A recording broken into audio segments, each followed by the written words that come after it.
ఇది most important video అండి. చాలామంది కామెంట్ చేశారు. ఆల్రెడీ ఒక వీడియో చేశాను. నేను మళ్ళీ కామెంట్స్‌కి రిప్లై ఇవ్వలేక మళ్ళీ ఈ వీడియో అయితే చేస్తున్నాను. నాకు బేబీ బాయ్ కడుపులో ఉన్నప్పుడు ఎలాంటి సింప్టమ్స్ ఉన్నాయి అనేది మీకు ఇక్కడ ఎక్స్‌ప్లెయిన్ చేయాలనుకుంటున్నాను. సో, ఇది ఓన్లీ నాకు జరిగినటువంటి ప్రెగ్నెన్సీ సింప్టమ్స్ గురించి మాత్రమే ఎక్స్‌ప్లెయిన్ చేస్తాను. అందరికీ ఇలానే ఉండాలని లేదు. కొంతమందికి ఈక్వల్‌గా కూడా ఉండొచ్చు. సో, ఎవరిని బట్టి వాళ్ళైతే ఈ వీడియోని చూసి డిసైడ్ అయిపోండి. బేబీ బాయా, బేబీ గర్లా అని. సరే, వీడియోలోకైతే వెళ్ళిపోదాం. ఫస్ట్ అయితే ఇక్కడ ఫుడ్ క్రేవింగ్స్ అండి. నేనైతే ప్రెగ్నెన్సీలో ఆల్మోస్ట్ ఎక్కువ స్పైసీ ఫుడ్డే తిన్నానండి. ఎక్కువగా కారం అయితే తిన్నానన్నమాట. చాలా అంటే చాలా కారం అయితే తిన్నాను. మామూలుగా స్వీట్స్ మనం అప్పుడప్పుడు తింటూ ఉంటాం కదా, అలా స్మెల్ కూడా పడేది కాదనమాట. ఎక్కువగా ఫుడ్ క్రేవింగ్స్ వచ్చేసి నాకు స్పైసీ క్రేవింగ్స్ అయితే ఉండేవి. కారం కారంగా తినాలనిపించేసి అలాగా చట్నీస్ అయితే ఎక్కువగా తిన్నానమాట ప్రెగ్నెన్సీలో. సాల్టీ ఫుడ్స్ ఎక్కువగా, కారం ఫుడ్స్ అయితే ఎక్కువ తిన్నాను. తర్వాత వామిటింగ్స్ అయితే చాలా సివియర్గా ఉన్నాయి. అవి కూడా 5 మంత్ పడేదాకా ఉన్నాయండి. 5th మంత్ వరకే ఉన్నాయి. 5th మంత్ దాకానే వామిటింగ్స్ అయితే ఉన్నాయి. తర్వాత వామిటింగ్స్ అన్నీ కొంచెం కంట్రోల్ అయిపోయాయి. 5th మంత్ దాటిన తర్వాత వామిటింగ్ సింటమ్స్ అయితే నాకు చాలా తక్కువగా ఉన్నాయి. ఇంకా నెలలో ఒకసారి 2 సార్లు అంతే. అది కూడా మనకి నచ్చని స్మెల్ పడినప్పుడు మాత్రమే వామిటింగ్స్ చేసుకున్నాను. మిగతా రిమైనింగ్ టైమ్స్లో వామిటింగ్స్ అయితే అస్సలు లేవు. తర్వాత నెక్స్ట్ వచ్చేసి మూమెంట్స్ అండి. బేబీ మూమెంట్స్ మనకి టమ్మీలో ఎటు సైడ్ ఉన్నాయి అని. నాకు మాత్రం ఫస్ట్ ప్రెగ్నెన్సీలో బేబీ బాయ్ కడుపులో ఉన్నప్పుడు మూమెంట్స్ ఎక్కువగా లెఫ్ట్ సైడ్ తెలిసేవి. ఒక 5th మంత్ దాటిన తర్వాత రైట్ సైడ్ కూడా అనిపించేది. 8th, 9th మంత్లో మనకి చెస్ట్ దగ్గర కూడా మూమెంట్స్ అనిపించేవి. సో, దీన్ని బట్టి అయితే జెండర్ని మనము కనుక్కోవచ్చు అనేది అయితే రాంగ్ అండి. ఇది బేబీ మన కడుపులో ఉన్నప్పుడు పొజిషన్ని బట్టి, మనకి ఏర్పడిన పొజిషన్ని బట్టి మాత్రమే ఉంటుందని నేనైతే అనుకుంటున్నాను. కానీ ఎక్కువైతే మాత్రం నాకు లెఫ్ట్ సైడ్ అయితే ఉన్నాయి. ఫస్ట్ తెలిసినప్పుడైతే లెఫ్ట్ సైడ్ ఉన్నాయి. సో, మీకు ఎటు సైడ్ ఉన్నాయి అనేది చూసుకోండి. తర్వాత నెక్స్ట్ వచ్చేసి టమ్మీ ఎలాంటి షేప్ ఉంది అని చెప్పేసి. నాకు బేబీ బాయ్ ఉన్నప్పుడు పై కడుపు అంటారు కదా, బాగా కనిపించేదన్నమాట. పొట్ట అయితే షేప్ ఇలాగ కనిపించేదన్నమాట. ఇప్పుడు ఇది మనిషి అనుకోండి, ఇక్కడ ఇలాగ కనిపించేది. అదే బేబీ గర్ల్ ఉంటే మనకి సైడ్స్కి ఎక్కువగా బేబీ పెరుగుతుంది అంటారు. కానీ నేనైతే ఒళ్ళు అవ్వలేదు, బాడీ అయితే ఏం పెరగలేదు, కానీ టమ్మీ మాత్రం బాగా కనిపించేదన్నమాట. 5 మంత్లోనే 7th మంత్ ప్రెగ్నెన్సీ లాగా అనిపించేది. సో, టమ్మీ అయితే ఇలా ఉండేది. నెక్స్ట్ వచ్చేసి లెగ్ పెయిన్స్ అండి. లెగ్ పెయిన్ కానీ, లెగ్ క్రాంప్స్ కానీ అంటాం కదా, అవైతే నాకు లెఫ్ట్ లెగ్కి అయితే క్రాంప్స్ అయితే ఉన్నాయి. అది స్టార్టింగ్లో 3rd మంత్లో స్టార్ట్ అయింది. 3rd మంత్ అయితే స్టార్ట్ అయింది. అది డెలివరీ అయిన తర్వాత కూడా కంటిన్యూగా అలానే ఉంది. ఇది అందరికీ ఉండాలని లేదు. చాలామందికి, కొంతమందికి ప్రెగ్నెన్సీలో హార్మోన్ డిఫెక్ట్స్ వల్ల లెగ్ క్రాంప్స్ వస్తాయి. అలాగే లెగ్ వాపులు కూడా వస్తాయి అన్నమాట. సో, ఇది కామన్ సింటము. దీన్ని బట్టి కూడా బేబీ బాయ్ అనేది మనము కనుక్కోలేము. సో, నాకున్న సింటమ్స్ కాబట్టి నేను ఇక్కడ ఎక్స్ప్లెయిన్ చేస్తున్నది నేనైతే ఇక్కడ మీకు చెప్తున్నాను అన్నమాట. నెక్స్ట్ వచ్చేసి ప్లాజంటా అయితే నాకు యాంటీరియర్ అప్పర్ సెగ్మెంట్ ఉందండి.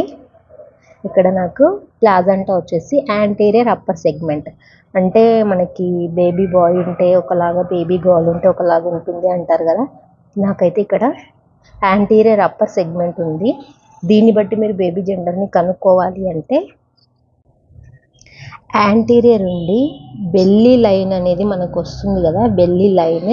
ఆ బెల్లీ లైన్ అనేది టమ్మీ నుంచి కింద మనకి బ్లాడర్ నుంచి చెస్ట్ దాకా మనకి లైన్ అయితే ఉంది అనుకోండి. ఇప్పుడు ఇది బెల్లీ అనుకోండి. ఈ బెల్లీ లైన్ ఇక్కడికి వచ్చి ఆగిపోతే బేబీ గర్ల్ ఉంటుంది. అదే బెల్లీ లైన్ ఫుల్గా ఫామ్ అయ్యింది అంటే మనకి బేబీ బాయ్ పుట్టే ఛాన్సెస్ ఉంటాయి. ఇదైతే నేను ఓన్గా ఎక్స్పీరియన్స్ చేశాను. నాకైతే బెల్లీ లైన్ కింద నుంచి చెస్ట్ దాకా అయితే ఇది వచ్చేసింది.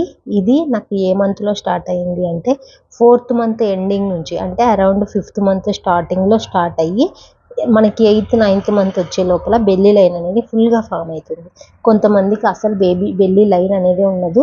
ఇది హార్మోన్ డిఫెక్ట్స్ వల్ల వస్తుంది.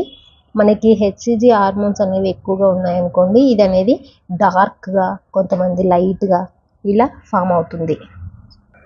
నాకు మాత్రం చాలా డార్క్గా బెల్లీ లైన్ అనేది మనకి కింద నుంచి పై దాకా అయితే ఫామ్ అయింది. తర్వాత 3 స్వింగ్స్ అయితే కొంచెం నేను బేబీ బాయ్ కడుపులో ఉన్నప్పుడు యాక్టివ్గానే ఉన్నానండి. చాలా యాక్టివ్గా ఉన్నాను.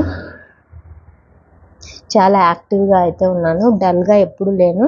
ఎప్పుడు డల్గా ఉన్నాను అంటే మనకి వామిటింగ్స్ ఎక్కువగా ఉంటాయి కదా, అప్పుడు వామిటింగ్ చేసుకున్నప్పుడు కొంచెం మనకి డల్గా అనిపిస్తుంది, బాడీ స్ట్రెయిన్గా అనిపిస్తుంది. అప్పుడు మాత్రమే కొంచెం నేను వీక్గా ఉన్నాను.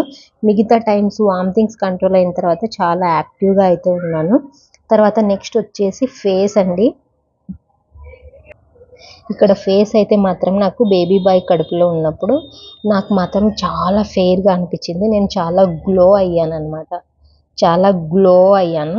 చాలా అంటే చాలా గ్లో అయ్యాను. నార్మల్గా ఉన్న దానికంటే కూడా గ్లోనెస్ అనేది పెరుగుతుంది. అదే బేబీ గర్ల్ కడుపులో ఉంటే కొంతమందికి పింపుల్స్ వస్తాయి, యాక్నే అనేది ఎక్కువగా ఉంటుంది, జిడ్డు ఫేస్ లాగా అనిపిస్తుంది అని చెప్తారు. అది ఎంతవరకు నిజమో తెలీదు. బట్ నేనైతే మాత్రం చాలా గ్లో అయితే అయ్యాను. అది డెలివరీ తర్వాత మళ్ళీ మనం నార్మల్ పర్సన్ ఉన్నప్పుడు ఎట్లా ఉంటామో అలానే వచ్చేస్తాము. తర్వాత నెక్స్ట్ వచ్చేసి బెల్లీ లైన్. నేను ఇందాకే చెప్పాను కదా, నాకైతే బెల్లీ లైన్ మాత్రం కింద నుంచి ఫుల్గా అయితే ఫామ్ అయింది. ఇదైతే నేను 100% చెప్పగలను. బేబీ బాయ్ ఉన్నప్పుడు, అది కూడా ప్లాజెంటా యాంటీరియర్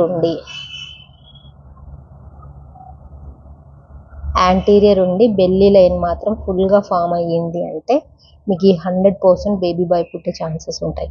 హార్ట్ బీట్ అయితే కొంతమంది 140 కంటే ఎక్కువ ఉంటే బేబీ గర్ల్, 140 కంటే తక్కువ ఉంటే బేబీ బాయ్ అంటారు కదా. నాకైతే ఎన్టీ స్కాన్లో 152 ఉందండి. మిగతా అన్ని స్కాన్స్లో 147, 144 అలా అయితే ఉంది. ఇంక్లూడింగ్ గ్రోత్ స్కాన్లో కూడా 148 అంతనే ఉందన్నమాట. ఇది కూడా నేను 50% కంటే ఎక్కువగానే ఉంది కాబట్టి ఇది కూడా 50-50 ఛాన్సెస్ నమ్మొచ్చు. నాకున్న ప్రెగ్నెన్సీలో బేబీ బాయ్ కడుపులో ఉన్నప్పుడు నాకైతే ఇలా 144, 147, 157 ఇట్లా అయితే ఉన్నాయి. హైయెస్ట్ అయితే ఎన్టీ స్కాన్లో 152 ఉంది. మిగతా అన్ని టైమ్స్లో, అన్ని స్కానింగ్స్లో, అన్ని రిపోర్ట్స్లో నాకు 140 కంటే ఎక్కువ లేదు, 150 దాటలేదన్నమాట.